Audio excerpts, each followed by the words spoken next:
Okay, so today I'm going to talk about how much do you need to make a living from trading. Okay, so we're going to talk about that today, coming up next.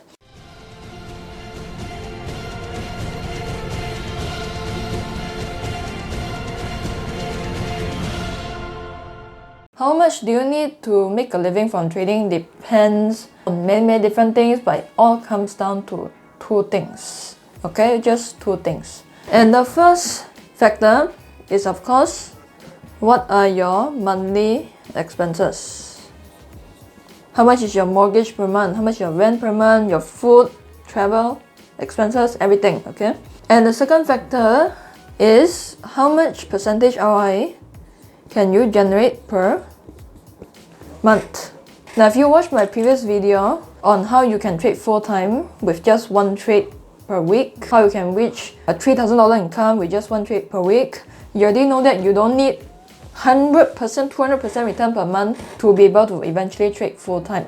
4% per month to be conservative is already enough for you to get there. You just need a little bit more patience than a trader who is here to get rich quick. To invest for a living means that you don't need to commute to work, you don't need to do anything else, you don't need to face your stupid boss. All you do is look at the markets. This means that your trading or investing income exceeds your monthly expenses. Correct? Just like how Robert Kiyosaki mentioned that the definition of financial freedom is when your passive income exceeds your expenses. If you have a side hustle, let's say e-commerce, if your e-commerce income exceeds your expenses, surpasses your salary, then you're financially free. Let me just give you two scenarios. Let's say you have Sally. She's in her 20s, still studying in college, living in her parents' basement. Wouldn't it be good if you can trade in college while all your friends be like, you know what, let's go find a job, internship. That's what my college days were. Then people think that I'm a weirdo. Why is it that Karen always look at charts all the time during class? They're like, is this going to be in the exam? I'm like, no, I'm just trying to make some money, you know what I'm saying? Now Sally, because she's in college, she has very low monthly expenses. She doesn't have to pay rent, or maybe she pays part of it. Then her monthly expenses is 1,200. Who spends 1,200 living with your parents? What kind of bag do you buy, dude? Let's say Sally, she is very conservative. She makes 4% per month.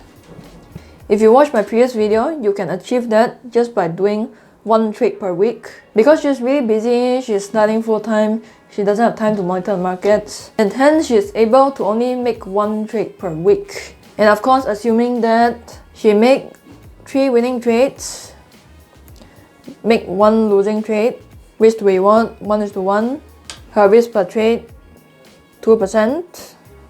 For example, net you'll get 4% a month. To reach a point where she can eventually cover her 1,200 extravagant lifestyle expenses, because she don't want to rely on her parents anymore, she feels like a loser, she needs a capital of about 30k. Later on you'll know why, okay? Later on you'll know why. And then for the second scenario, you have Bob. He just fired his boss because he's like, screw you for scolding me, treating me like a piece of rubbish. I'm done with this. So his monthly expenses, because he has a wife, he has 2 kids, a normal lifestyle, he doesn't spend much, he always eats at home, then his monthly expenses is about $3,000 per month. He doesn't watch movies, he doesn't go shopping, he subscribes to Netflix, then it's about there, okay? And then let's say Bob, he is making about 5% per month. Okay? Because he can only make 1 to 2 trades per week. So instead of 30k like Sally, to be able to cover his $3,000 per month income, he would need a capital 60k. Okay, so I'm going to show you the Excel sheet now so you can see it clearly on how much capital you should put in so that you can eventually trade for a living, trade full-time. So if you're Sally, you're a college kid, you want to retire so-called immediately. After the first month, your $1,200 expenses is taken care of. Now I'm talking about retiring immediately. If you can afford to wait from freshman year to by the time you graduate, which is 3 to 4 years, you can start with a 10K account. By the time you're in your 3rd year of college, everything is covered. Then in your final year, 4th year, you'll be like, while all your friends are looking for jobs, going to career fairs, you'll be like, I've got it covered. I've got everything covered. I'm not even talking about the fact that you need a 100K account, $1 million account, right?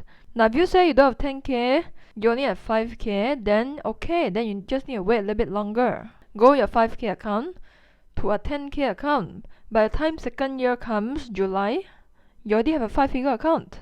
This only on 4% per month. 4% ROI per month.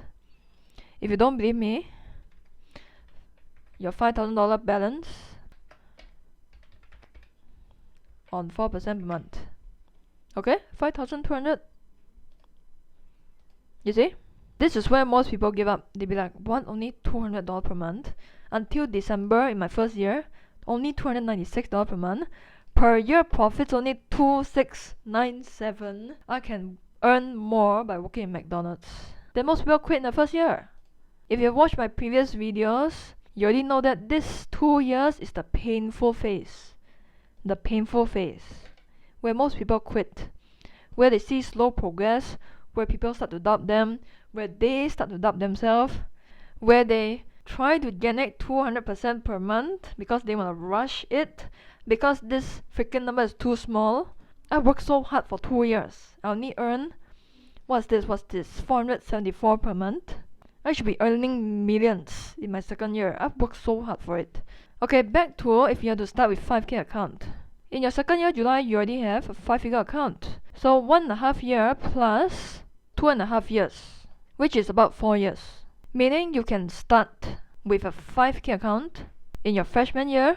By the time you graduate in your final year, you are done. With a $5,000 account, you just need a little bit more patience, right? The patience part is the hard part. Most people just can't wait. Here's the thing, if you can't wait, then wait in your job for 40 years, okay? Wait 40 years instead of 4 years. Would you want 40 years or 4 years? Think about that. In the first 3 years when income is low, what do? You just go get a job. Then by the time 4th year comes, you just go and fire your boss. Simple as that. Work for 4 years and then treat trading like a side hustle, side income. Then by the time 4th, 5th year comes, you can take care of yourself. You're your own boss. Don't freaking rush the whole entire process, okay?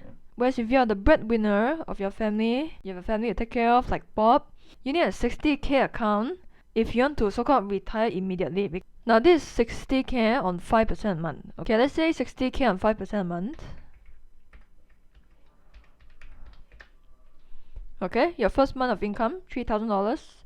Your expenses covered. This if you want to retire immediately. Now if you can afford to wait for a couple more years, you can start with a smaller account. 50K account, 40K account, 30K account. You just need to wait a couple more years. But if you have to wait, it would still be less than 5 years. At least it's better than somebody working for 40 years, right? Making other people rich instead of yourself rich. And also you need to go to work every day, worrying, when will my boss fire me? I'm not talking about get rich quick, like retire within 1 month, 2 months. If you treat this like a business, look at it long term.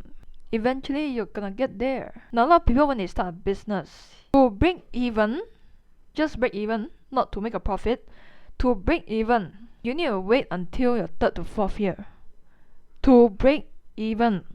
Meaning in your first 3 years, you are just putting money into your business. All you see in your P&L income statement is expenses, expenses, expenses, expenses. If you compare this with entrepreneurs have it really hard.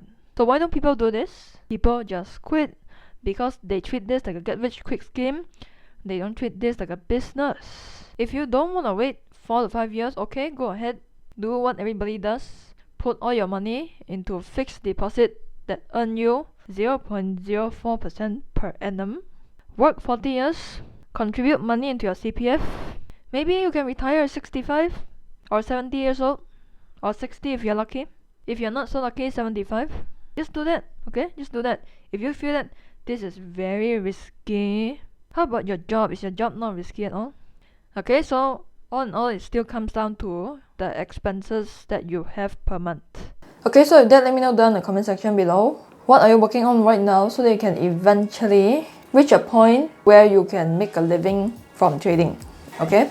Okay, so if that, hopefully this gives you a clearer picture on how much you need to put in. Okay, so with that, I'll talk to you in the next episode. Bye.